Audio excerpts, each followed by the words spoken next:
Um homem está de pé, na beira de um rio. Atrás dele, 40 anos de deserto. À frente, um impossível. E no coração dele, uma ordem direta de Deus. Moisés, meu servo, morreu. Agora, pois, levanta-te. O que você vai ver nesse vídeo não é só história, é o maior episódio de liderança já escrito. Um homem que herdou uma missão impossível e cumpriu cada uma delas. Fica até o final, porque a última conquista dele vai te surpreender. Moisés havia subido ao Monte Nebo. Deus havia lhe mostrado a terra prometida, mas só de longe. Ele não entraria. O maior líder que Israel já teve estava agora morto. 120 anos de vida. Tudo isso se encerrou num sopro. Depois de feitos majestosos, 10 pragas, a divisão do Mar Vermelho, a lei entregue num Sinai. Ele estava morto. O povo chorou por 30 dias. 30 dias de luto. E agora havia silêncio. E foi nesse silêncio que Deus falou. Deus não deu tempo para o luto virar paralisia. Ele falou com Josué, diretamente, sem intermediários. Deus e Josué. Frente a frente. Antes de entender o que Josué fez, precisamos entender quem ele era. Josué era filho de Num, da tribo de Efraim. Desde jovem, era o braço direito de Moisés. Quando Israel guerreou contra os amalequitas, foi Josué quem liderou o exército em campo. Enquanto Moisés orava no alto do morro, com os braços levantados, Josué vencia embaixo.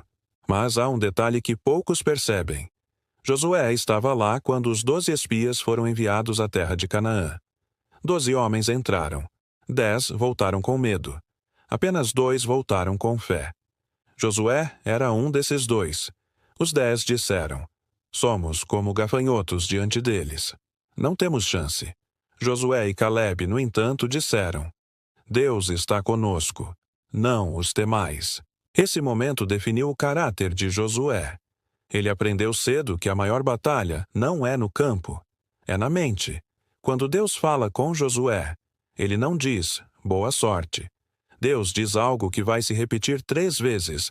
Ser forte e corajoso. 3 vezes. Por quê? Porque Deus conhecia o peso que Josué estava carregando. Imagine você tendo que substituir o maior líder da história do seu povo. O homem de Deus que conquistou tudo apenas com um exército de ex-escravos, para invadir uma terra cheia de povos guerreiros, com cidades muradas até o céu, sem artilharia, só fé, muita fé e uma promessa. E então, Deus diz algo que vai além de uma ordem militar, algo que ainda hoje ressoa mundo afora. Não temas, nem te espantes, porque eu sou o Senhor teu Deus, e sou contigo. Isso não era só para Josué. Era para cada pessoa que um dia precisou continuar, depois que tudo parecia que tinha acabado. Depois que o líder morreu. Depois que o sonho pareceu impossível.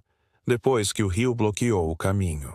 Mas o rio não vai ficar no caminho por muito tempo. E é aqui que a história começa de verdade.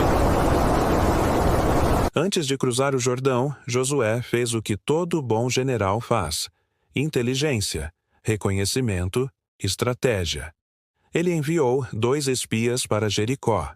Jericó era a primeira cidade da Terra Prometida, e também a mais temida por todos. Muralhas tão grossas que famílias moravam dentro delas. Um sistema de defesa que havia resistido por gerações. Eles chegaram à casa de uma mulher chamada Raabe. Ela não era uma profetisa, não era uma sacerdotisa. Ela era uma prostituta. E foi ela quem salvou a missão. O rei de Jericó recebeu informação. Espiões israelitas estavam na cidade. Guardas foram enviados à casa de Raabe, e ela os escondeu, debaixo de feixes de linho no telhado. Quando os guardas perguntaram, ela mentiu. E eles foram embora, convencidos. Mas Raabe não arriscou a vida por nada. Ela tinha uma razão. E essa razão revela algo impressionante. Sei que o Senhor vos deu esta terra. O nosso coração desmaiou e não há mais ânimo em pessoa alguma. Raabe sabia. Toda Jericó sabia. Eles tinham ouvido sobre o Mar Vermelho, sobre as pragas do Egito, sobre os 40 anos no deserto, e estavam com medo. O exército de Israel ainda não havia cruzado o rio, e o inimigo já estava vencido na mente. Antes de sair, os espias fizeram uma promessa a Raabe: amarre este cordão de fio vermelho na janela. Quando Israel entrar, todo mundo dentro desta casa será poupado. Um cordão vermelho, num mundo que estava prestes a desabar. Os espias voltaram para Josué. O relatório era claro: a terra está nas nossas mãos. E agora havia um único problema. O rio Jordão estava cheio. Na época das colheitas ele transbordava. Era a pior época possível para atravessar. Ou seria exatamente aquele o momento que Deus estava esperando? Então Josué ordenou ao povo: santificai-vos. Não tenham medo, o Senhor luta por nós. Quem está ao nosso lado? O Senhor! Santificai-vos. Uma palavra estranha para um momento de guerra. O povo estava na beira de um rio transbordante com cidades inimigas à frente, e a ordem era: se santificar, se preparar, se separar. Josué sabia algo que muitos generais nunca aprenderam: que a vitória começa antes da batalha, que o campo de guerra mais importante não é o que você vê com os olhos. É o que acontece dentro de você antes de dar o primeiro passo, e então chegou o dia. Josué se levantou cedo, e todo Israel se levantou com ele. Eles desmontaram o acampamento, reuniram os filhos, as mulheres, os velhos, os guerreiros, e começaram a caminhar em direção ao Jordão. O rio estava na frente, cheio, forte, impossível. E Josué deu uma ordem que devia soar completamente absurda. Os sacerdotes entrariam primeiro. Não os guerreiros, não os espias experientes. Os sacerdotes, carregando a arca da aliança nos ombros. Eles caminhariam até a margem e colocariam os pés dentro da água, sem barcos, sem pontes, sem plano alternativo. Só os pés dentro do rio. Imagine o que passava pela mente daqueles sacerdotes: o barulho da correnteza, a água fria, as pedras escorregadias, a arca pesada nos ombros, e atrás deles, milhares de olhos esperando. Mas eles andaram. E quando as solas dos pés dos sacerdotes tocaram a água, o rio parou. Não diminuiu. Não abaixou. Parou. As águas que desciam de cima se amontoaram, como uma parede, e o leito do rio ficou seco. Não lamacento, não encharcado, seco. E o povo passou. Não alguns, não os guerreiros. Todo o povo de Israel passou, com as crianças no colo, com os velhos apoiados nos filhos, com os rebanhos, com os pertences, com 40 anos de história. E os sacerdotes ficaram parados no meio do leito seco, segurando a arca, enquanto todo o povo passava ao redor deles. Pense nessa imagem por um segundo. Uma muralha de água de um lado, uma muralha de água do outro, e no meio, o povo de Deus caminhando em terra firme. 40 anos antes, o Mar Vermelho havia se aberto para Moisés. Agora, o Jordão se abria para Josué. Deus estava mandando uma mensagem: assim como estive com Moisés, estarei contigo. Quando o último homem pisou na outra margem, Josué ordenou que 12 pedras fossem retiradas do leito do rio, uma por tribo. E essas pedras foram empilhadas como memorial, para que quando seus filhos perguntassem: o que significam essas pedras? Você respondesse: o Jordão se abriu, e nós passamos. Memória. Fé transmitida de geração em geração. E então os sacerdotes saíram do rio, e assim que os pés deles pisaram na margem, o Jordão voltou a correr, com toda a força, como se nada tivesse acontecido. Israel estava do outro lado, e do outro lado havia uma cidade esperando: Jericó.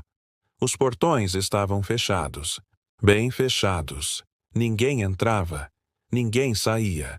O rei de Jericó havia trancado tudo quando soube que Israel havia cruzado o Jordão. O medo havia tomado conta da cidade. Mas o medo não abriria as portas. E foi então que Deus falou com Josué: E o que ele disse devia soar como loucura. Deus não deu a Josué um plano de batalha convencional. Não disse para construir uma rampa. Não disse para cavar um túnel.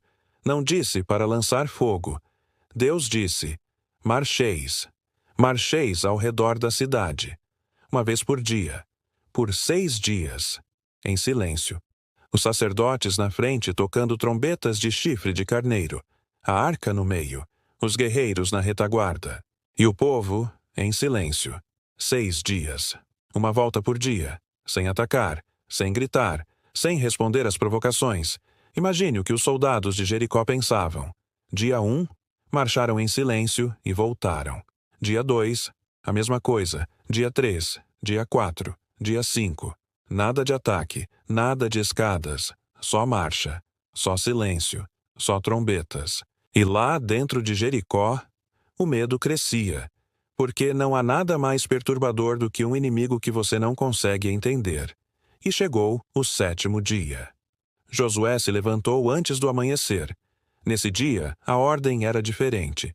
7 sacerdotes com 7 trombetas.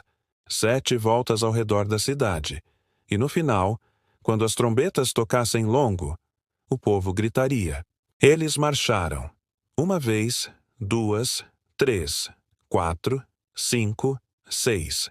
E na 7ª volta, as trombetas soaram longo. E Josué gritou para o povo: gritem, porque o Senhor vos deu a cidade. E o povo gritou.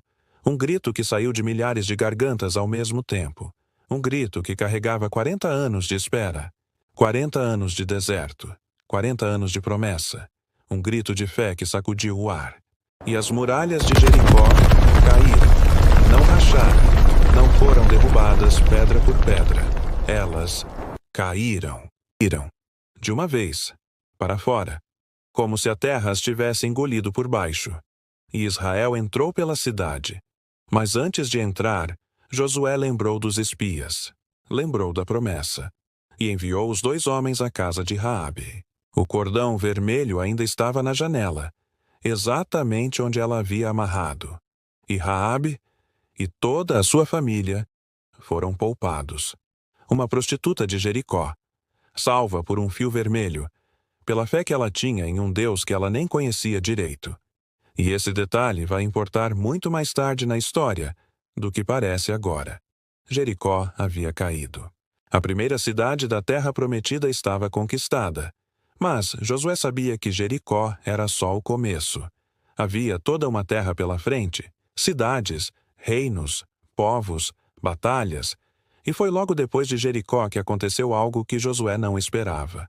Uma derrota. Uma humilhação.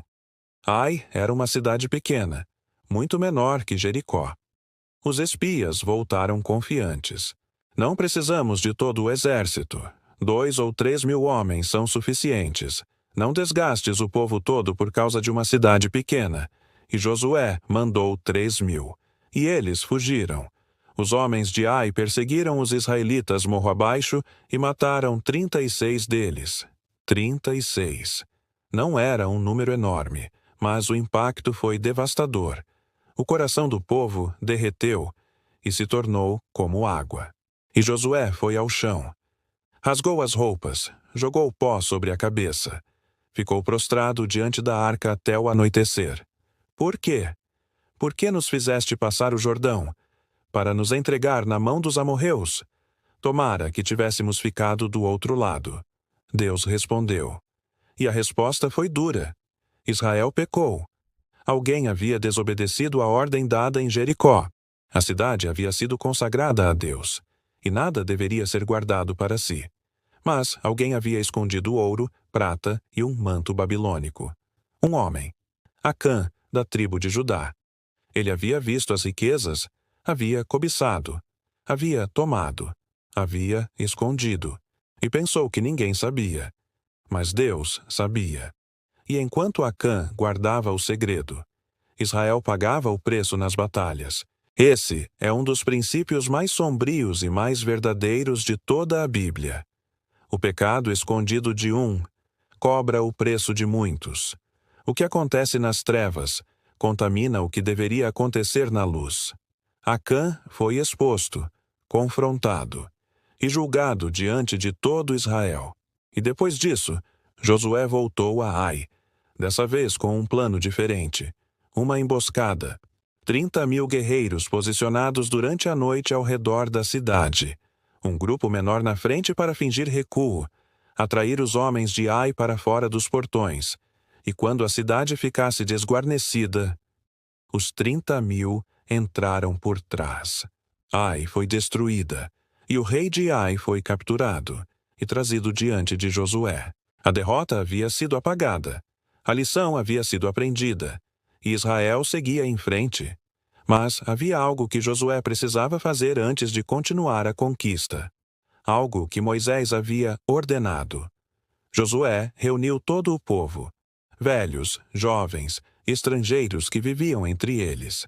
Metade do povo ficou de frente ao monte Gerizim, a outra metade de frente ao monte Ebal. E Josué leu a lei, toda a lei, as bênçãos, as maldições, os mandamentos, as promessas, tudo o que Moisés havia escrito, foi lido em voz alta, diante de todo Israel, no meio de uma campanha militar, no meio de um território inimigo. Josué parou tudo para renovar o pacto com Deus, porque ele sabia que a terra não seria conquistada pela força dos guerreiros, seria conquistada pela fidelidade do povo. E então as nações ao redor começaram a se movimentar.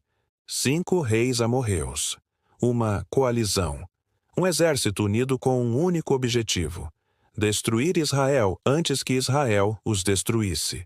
A maior batalha até então estava chegando. E seria, nessa batalha, que Josué faria algo que nenhum homem havia feito antes, algo que até hoje desafia a imaginação. Os 5 reis se moveram juntos. Não era por acaso. Era uma resposta ao medo. Porque, quando Jericó caiu e Ai foi destruída, as nações ao redor entenderam que Israel não era um problema temporário. Era uma força que avançava e que não parava. Então se uniram.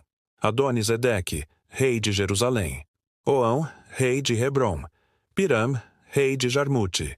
Jafia, rei de Laquis. Debir, rei de Eglon. 5 reis, 5 exércitos, um único alvo. Mas antes de atacar Israel diretamente, eles foram atrás dos gibeonitas. E aqui a história dá uma virada que ninguém esperava. Os gibeonitas eram um povo que vivia perto. Quando souberam o que Israel havia feito com Jericó e com Ai, tomaram uma decisão. Não vamos lutar, vamos negociar. Mas Josué havia recebido ordem de não fazer alianças com os povos de Canaã. Então, os gibeonitas agiram com astúcia. Vestiram roupas velhas e remendadas, calçaram sandálias gastas, carregaram pão seco e esfarelado. E foram ao acampamento de Israel fingindo ser de uma terra muito distante. Disseram que haviam ouvido a fama do Deus de Israel, de muito longe, e que queriam paz. Josué olhou para as roupas velhas, para o pão seco, para as sandálias gastas, e não consultou a Deus. Fez o acordo. 3 dias depois, Israel descobriu que os gibeonitas viviam logo ali, que a terra deles era vizinha, que havia sido tudo uma armação. O povo queria quebrar o acordo. Queria ir contra eles. Mas Josué disse não. Juramos pelo Senhor, o Deus de Israel, e a palavra dada é palavra dada. Os gibeonitas foram poupados. Tornaram-se servos de Israel, cortadores de lenha e carregadores de água. E foi exatamente por isso que os 5 reis se voltaram contra eles, porque os gibeonitas haviam feito paz com Israel. E para os reis de Canaã, isso era traição. Os 5 exércitos cercaram Gibeon. E os gibeonitas mandaram mensagem urgente para Josué: não nos abandone, venha depressa, salva-nos. E Josué foi. Nessa noite Deus falou com ele: não temas, eu os entreguei nas tuas mãos. Nenhum deles resistirá diante de ti. Josué marchou a noite toda, do acampamento de Gilgal até Gibeon. Uma marcha noturna, silenciosa, em terreno montanhoso. Seus homens chegaram com o amanhecer e atacaram de surpresa. Os 5 exércitos não esperavam aquilo. A batalha foi feroz. Israel avançava e os inimigos recuavam. Desciam pelo caminho de Bet-horon. Fugiam em desordem. E então aconteceu algo que a natureza não havia preparado. Deus lançou grandes pedras do céu sobre eles. Granizo. Morreram mais pelo granizo do que pela espada de Israel. Deus estava lutando pela batalha do seu povo. Mas o sol estava se pondo. E Josué olhou para o céu. Olhou para os inimigos ainda em fuga. Olhou para o tempo que estava se esgotando. Se anoitecesse, muitos escapariam. A vitória ficaria incompleta. E Josué fez algo que nenhum homem havia feito antes. Ele falou com o sol, em voz alta, diante de todo Israel, com autoridade, com fé, com uma convicção que desafia toda explicação racional. Sol, detente em Gibeon. E tu, lua, no vale de Aijalon. E o sol parou. E a lua ficou parada. E o dia não terminou. O texto diz que houve um dia assim, antes ou depois, em que o Senhor atendeu à voz de um homem, porque o Senhor pelejava por Israel. A batalha continuou. Israel perseguiu os inimigos até destruí-los. Os 5 reis fugiram e se esconderam numa caverna em Maquedá. Foram encontrados. Foram trazidos diante de Josué. E Josué disse aos chefes dos guerreiros que posassem os pés sobre o pescoço daqueles reis. Uma imagem poderosa. Não era crueldade. Era símbolo.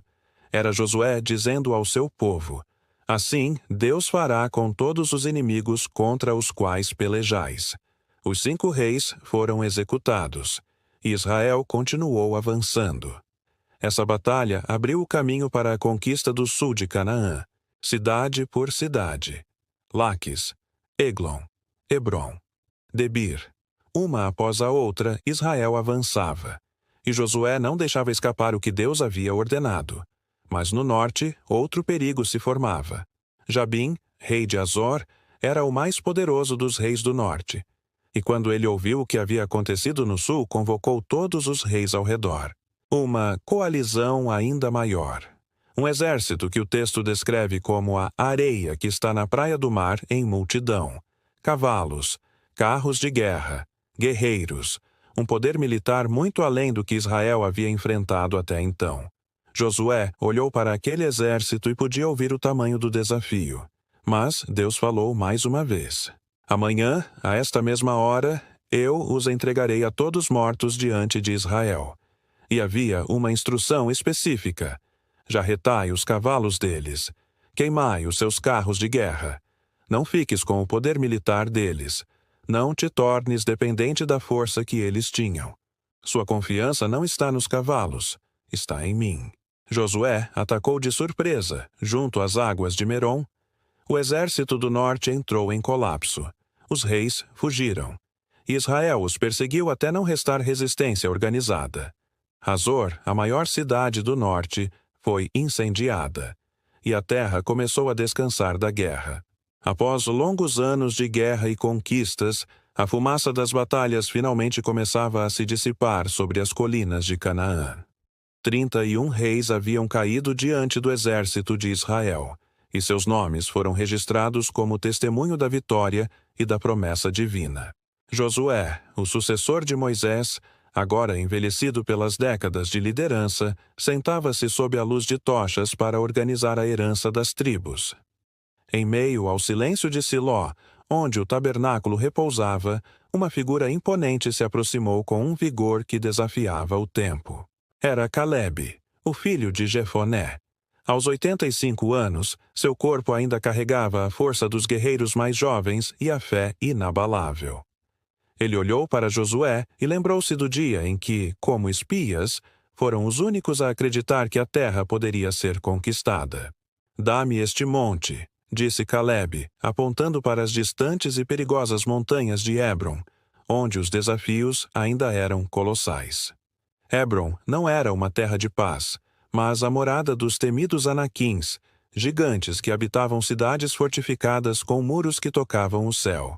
Estes gigantes de Hebron eram descendentes de Anak, guerreiros de estatura assombrosa que faziam homens comuns parecerem gafanhotos diante de sua força. Josué, com um sorriso de profundo respeito, colocou a mão no ombro de seu velho amigo e concedeu-lhe a herança que ele tanto desejava. Sem hesitar, Caleb liderou seu povo rumo às alturas. Sua agilidade em escalar as rochas desafiava a lógica de sua idade avançada. A batalha foi intensa, um choque entre a fé de um homem e a força bruta de gigantes em suas cidadelas de pedra. A determinação de Caleb prevaleceu. Ele expulsou os inimigos e tomou Hebron, provando que as promessas de Deus não envelhecem com o tempo. Com a conquista, a terra finalmente pôde descansar da guerra. O povo começou a plantar vinhas e a construir lares seguros. O tabernáculo em Siló tornou-se o coração da nação, um símbolo de que a presença divina habitava agora permanentemente entre eles. Contudo, Josué sabia que o descanso físico era apenas o prelúdio para um desafio ainda maior: a batalha pela fidelidade espiritual. Ele convocou todo o povo para uma última assembleia, onde as sombras do futuro começavam a se desenhar no horizonte espiritual de Israel. Rostos atentos e corações ansiosos ouviam as palavras do líder que os guiara através do Jordão e de inúmeras muralhas. A jornada física terminava ali, mas a verdadeira conquista de Canaã exigiria uma perseverança que nenhum exército poderia garantir sozinho. A herança de Caleb e a liderança de Josué deixaram um legado eterno. A fé é a única força capaz de derrubar gigantes e possuir promessas. O sol se põe sobre as colinas de Israel, marcando o fim de uma era gloriosa. Josué, o servo do Senhor, agora carrega a sabedoria de 110 anos. Sua barba, branca como a neve, e sua pele marcada pelas batalhas, refletem uma vida de fidelidade absoluta. Ele sabe que sua jornada terrena termina. Sentindo o peso dos anos, Josué convoca os anciãos, chefes e oficiais de todas as 12 tribos para uma assembleia final e solene. O povo se aproxima com reverência. Homens e mulheres vestindo trajes de tons terrosos aguardam em silêncio para ouvir as últimas palavras de seu general. Josué estende a mão em direção ao horizonte, lembrando a todos que as vitórias não foram conquistas humanas, mas o agir direto da mão divina. Não foram vossas espadas ou vossos arcos que conquistaram esta terra, diz ele com humildade. Foi o Senhor quem lutou por vós em cada cidade. A cena muda para Siquém, um local de memórias sagradas. Josué conduz o povo por uma viagem no tempo, desde o chamado de Abraão. Ele relata a descida ao Egito, os sinais e prodígios operados no deserto, e como Deus o sustentou quando não havia esperança humana. Com voz firme, ele confronta a multidão sobre a idolatria que ainda persistia no coração de alguns. Ele exige uma entrega total e sincera. Agora, pois, temei ao Senhor e servi-o com integridade. Deitai fora os deuses estranhos a quem vossos pais serviram além do rio. Chega o momento do clímax. Josué os coloca diante de uma encruzilhada espiritual que ecoaria por milênios em toda a história da humanidade. Escolhei hoje a quem servireis. Se aos deuses de vossos antepassados, ou aos deuses dos amorreus. A escolha é vossa e é urgente. Mas, quanto a mim e a minha casa, nós serviremos ao Senhor. Suas palavras ressoam com uma força que silencia o vale de Siquém. O povo responde em uníssono. Longe de nós abandonarmos o Senhor para servirmos a outros deuses. Nós também serviremos ao Senhor, pois Ele é Deus. Para selar este pacto eterno, Josué toma uma grande pedra memorial e a coloca sob o carvalho que estava junto ao santuário do Senhor. Esta pedra será testemunha contra vós, para que não negueis ao vosso Deus. Ela ouviu todas as palavras que o Senhor nos falou. Após a cerimônia, Josué despede o povo. Cada tribo retorna à sua herança, levando no coração o compromisso renovado com o Altíssimo. O líder volta para Timnat-Sera. Lá, na quietude de sua terra, ele aguarda o chamado final de seu mestre, satisfeito com o dever cumprido. Josué faleceu aos 110 anos. Israel serviu ao Senhor todos os dias de sua liderança, honrando o legado do homem que nunca recuou. Sua vida foi um testemunho de que a verdadeira grandeza reside na obediência. Josué partiu, mas sua voz continua a ecoar. Escolhei hoje a quem servireis. A história de Israel é tecida por promessas e pelo cumprimento fiel da vontade divina. Ao chegarmos ao fim da jornada de Josué, vemos um ciclo se fechar. 110 anos de vida dedicados à fé. Josué, o sucessor de Moisés, agora descansa sob o céu silencioso da terra que ele ajudou a conquistar. Uma multidão se cala em reverência. A geração que viu as águas do Jordão se abrirem despede-se de seu guia espiritual e militar. Mas, entre as memórias de vitórias, havia um compromisso pendente, uma promessa feita séculos antes, ainda no Egito, que precisava ser selada. Os ossos de José, trazidos do Egito, atravessaram 40 anos de deserto e inúmeras batalhas. Eles eram o símbolo vivo da esperança de um povo. José creu que Deus visitaria seu povo e os levaria de volta para casa. Por gerações, seus restos mortais aguardaram este exato momento de repouso. Em Siquém, na terra que Jacó comprou, o cumprimento da promessa se concretizou. O passado encontrou seu descanso na terra da promessa. Perto dali, uma grande pedra foi erguida sob um carvalho. Ela servia como testemunha do pacto renovado entre o povo e o Criador. Josué não apenas liderou exércitos, ele liderou corações. Suas palavras finais ecoam através das eras como um desafio à mediocridade espiritual. Ele chamou o povo à decisão. Escolhei hoje a quem sirvais, pois a neutralidade não tem lugar no reino de Deus. Com a autoridade de quem caminhou com Deus, ele proferiu a frase que define famílias até hoje: Eu e a minha casa serviremos ao Senhor. Essa declaração não era apenas um desejo, era um compromisso selado com uma vida de obediência inabalável. Lembramos das muralhas de Jericó desmoronando sob o som das trombetas. Lembramos da fé que parou o sol e a lua. Cada vitória de Josué foi um passo de obediência. Ele nos mostrou que a verdadeira força não vem das espadas, mas da palavra de Deus. O legado de Josué é um convite para nós hoje. Em um mundo de incertezas, ele nos aponta para a rocha eterna da fidelidade divina. As gerações passam, mas as promessas permanecem. Deus é fiel para cumprir cada palavra que saiu de sua boca, assim como cumpriu com José e Josué. Que a coragem de Josué inspire seus passos. Que a sua escolha seja clara e sua casa um altar de adoração ao Deus vivo. Não temas, nem te espantes. O Senhor teu Deus é contigo por onde quer que andares. Esta foi a ordem e esta é a nossa força. Sê forte e corajoso, pois o fim de uma jornada é apenas o começo de uma eternidade de glória para aqueles que permanecem fiéis. O legado de obediência vive em cada escolha que fazemos para honrar ao Senhor. Que sua história também seja uma prova da fidelidade de Deus.